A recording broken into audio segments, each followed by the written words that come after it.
Welcome back to the world of trucks from the four-wheel Jamboree Nationals in Bloomsburg, Pennsylvania. Claude Wood along with Rick Carlson.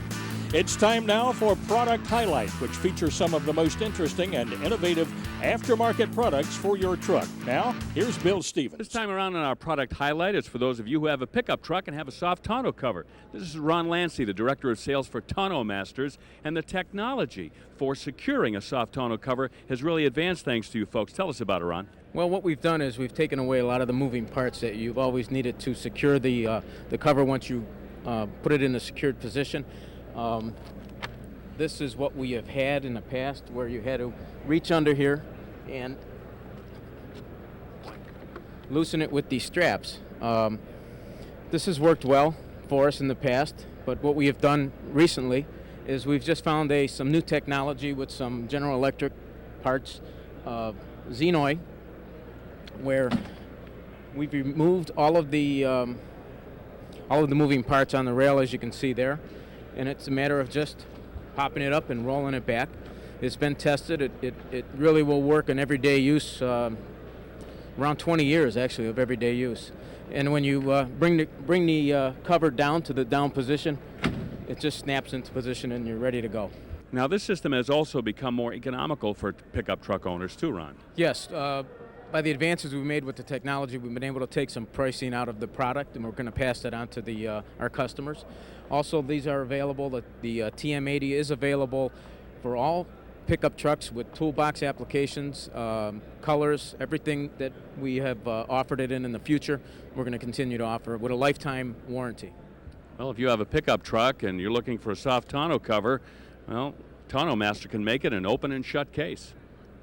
Big trucks, small trucks, all kinds of colored trucks, they all gravitate to the four-wheel Jamboree and show and shine. Some of these trucks are involved in the Custom Truck Awards.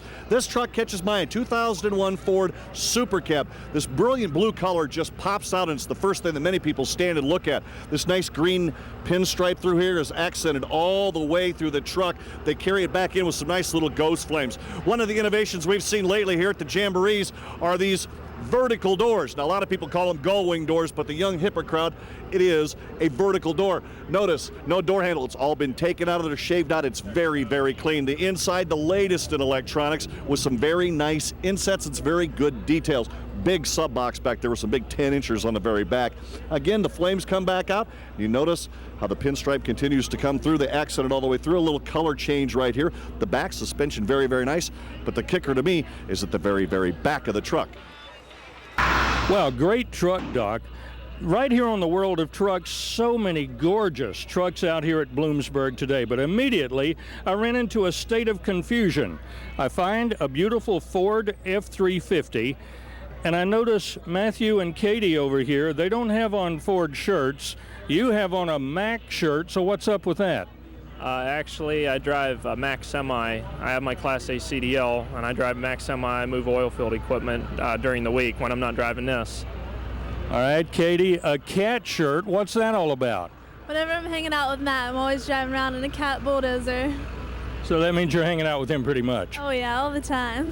All right, so both of you enjoy trucking together. Tell me a little bit about the F-350. What was it like when you first got it? Actually, I ordered the truck. It took about 6 to 8 weeks to come in. It was completely stock when I got it.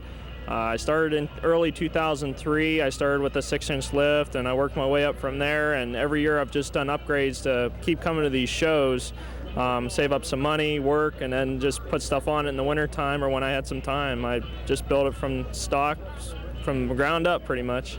You know what I'm hearing here? That's a lot of man hours. So, Katie, how did you deal with that? He wasn't with you. He's working on his truck. Oh, I was by his side the whole time. I was helping him out, handing him wrenches left and right. I was there next to him. All right, let's get to the truth on some things. When she had ideas, did you go with her ideas? It wasn't really like that. It was more of like both of us would come up with ideas and we would kind of just shoot them around a little bit, but we're not the only ones involved here. My buddies, I have a bunch of buddies back home, and they really pulled together for me and helped me out when I needed it. So our ideas are in this truck, and so is a lot of other people's too. I mean, it's kind of like a hometown truck. I mean, I got a lot of buddies back home that we really did a lot of work on this truck. This has got to be a head turner. You going to let him out and drive this by himself? Oh, sometimes it's kind of hard. I get a little bit jealous real easily, but yeah, he doesn't do too bad with it. All right, truth again. Do you get to drive it? Oh yeah, every once in a while he'll let me drive it. There you go. You can't beat that. It's a game the whole family can enjoy. Meanwhile, Rick, let's head back out to the burnout contest. This will be Dave Lamarche. Dave Lamarche, that 80 Jeep CJ5 does not have the original engine in it. You can hear that big V8 turn those back tires. Look at that smoke coming out of there. Doing an excellent job, but it's not moving up toward the front. I don't think it's one of the biggest we've seen, but he's doing a great job making everybody happy in the stands. And Rick, the bottom line here, it's all about pleasing the crowd. Well, we just saw a CJ. The next truck we're going to see, Jim Otis, his 74 Chevy. He's got 500 cubic inches, and he also enters in every mud drag class. This Cheyenne truck had a little less tread on the back, but he really lights them up, Claude. Got it going pretty well there, Rick. Can't even see him inside. Jim hidden in there somewhere, and we'll see this truck maybe on the podium. A lot of smoke. Let's see what the crowd thinks. And they roar their approval. Good job. Stay with us. More smoke and beautiful trucks when we come back.